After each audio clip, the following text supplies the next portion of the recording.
sorry, 3 rounds of 2 minutes a round with a minute break. And Chock, the fight is on. Let's see what happens. Is it going to be red or blue? And Pumo throwing a good right kick there. With Burger coming in again. And Pumo been dominating with those right kicks so far. Have a good right kick there from Pumo, landing all 4 so far. Burger getting some range of blows in there. Pumo, you can see a bit of a kickboxing background there that he has, but he also very good straight punches, good low kicks, moving around the ring really well. And what an interesting up in there, we have Burger dropping Pumo to the ground, just stopping before he knocks him in the head with a knee. Timing is everything in this sport, as they say. Must say, Burger looking a little bit bewildered in comparison to his last fight at this early stage. Burger looking like he's...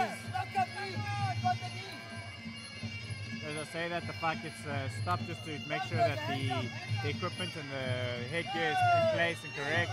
But Burger looks like he's stepping into the fight a bit more, landing 1 or 2 kicks now, but taking a huge blow to the head. That was a big knock. That had Burger rocked there for a second. Of course, we're right in front of the action, got a bird's eye view there. The 2 fighters go back into the grapple. One of the most important things in Muay Thai is actually being able to control your fight in the grapple. That's where a lot of fights are won and lost in the sport of Muay Thai. The art of 8 limbs, I think, from a spectator's point of view, if you don't understand the sport, some people seeing the grapple can see it as being quite messy, but in fact it is the most beautiful form of the sport. Absolutely. This is where you see a lot of knees and elbows being thrown, and an elbow absolutely devastating as well. You know, one good elbow and the fight is generally over. And that's the end of the first round. So we have quite an interesting round there where we've got our fighter from Durban, Pumo, probably dominating the first round to a certain degree, but then definitely Burger, I'd say, coming back into the second round, into the end of the first round. One thing for sure is that we had Pumo landing a very, very good, strong right hand earlier on in the round, putting Burger into the ropes, and that would have definitely scored in his favor with the judges' cards. Yeah, I think a very difficult round to call for the judges there. Both guys scoring some good points, both the kicks, the punches. The first round always tends to gas you a bit. Let's see what the second round brings. I hope the technique still stays up there. Maybe we see a little bit more grappling, a few more knees and elbows, and that's going to be the difference. Absolutely. We're approaching the end of the break, so the fighters will be coming back to the center of the ring shortly. Get the ring guys and the coaches from the corner out.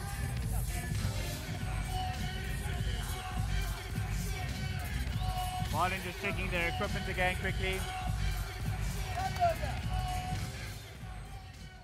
Make sure the judges are ready. This is a very fast-paced fight. They've got to be watching all the time. Burger having a bit of a slip there early on. And the 2 fighters go back into the grapple. Burger gets out of that grapple, all guns blazing, landing some good punches there. Now Marlon stepping in just to adjust the headgear. 2 fighters back in the grapple. Looking a little bit scruffy, a very close shot there to the groin, but obviously just missing. Yeah, before that last grapple was taken apart by Marlon. Burger showing some good technique there, getting in nice and close.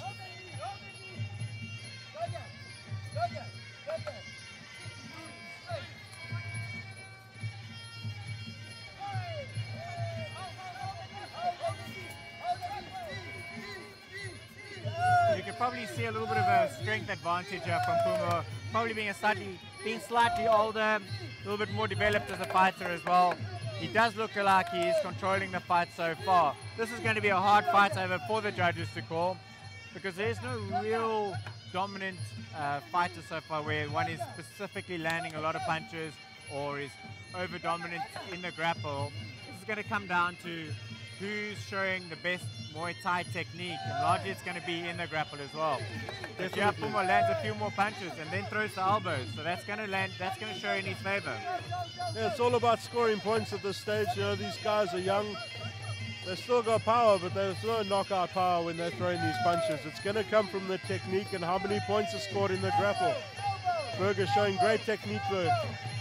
His corner screaming for the elbows to come in, but they're just not getting there. Absolutely, yeah, we got Berger landing quite a good few knees.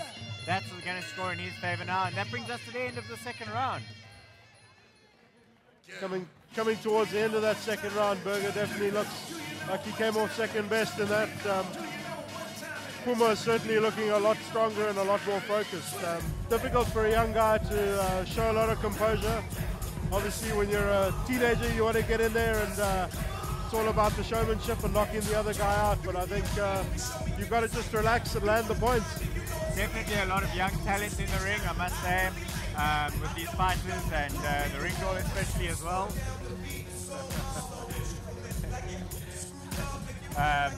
Yeah, so good fight so far where, you know, these fighters, what you've got to remember is that they are new fighters.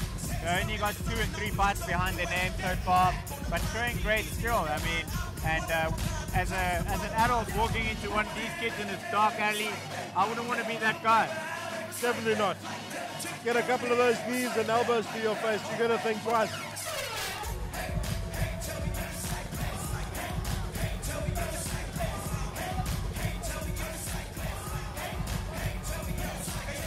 Some last minute advice there from both the blue and the red corner, Sifu Quinton and Cruselo giving some sound advice to his fighters.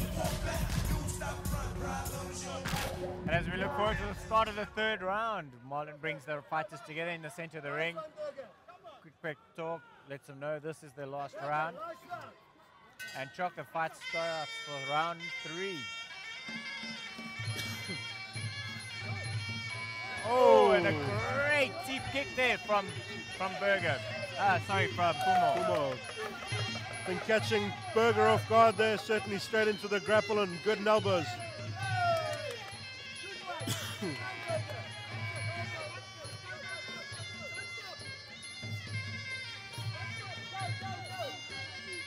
A lot of excitement, I must say, from Berger's corner.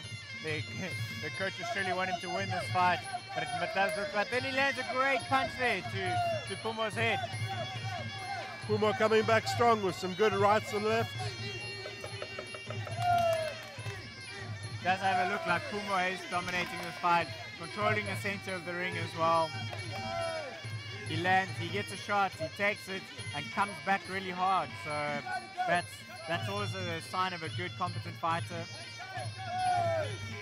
Throws that low kick, gets into the grapple. 1 or 2 good knees there as well, from both fighters in fact. Yeah, I think with the height difference, maybe Pumo able to control the grapple a little bit more. Seems very successful in being able to pull Berger's head down at the end there. And as these fighters develop, from sitting on the side at least, I'm seeing a lot of opportunity in the grapple to throw those elbows. And I can hear it from Berger's corner, saying that, you know, to throw those elbows, but not really working the elbows with these 2 fighters. But as experience grows, they will definitely see these opportunities. But a dangerous position here, and Marlon sees it and actually separates the 2 fighters, because Pumo could have easily knocked out his opponent right there with a knee.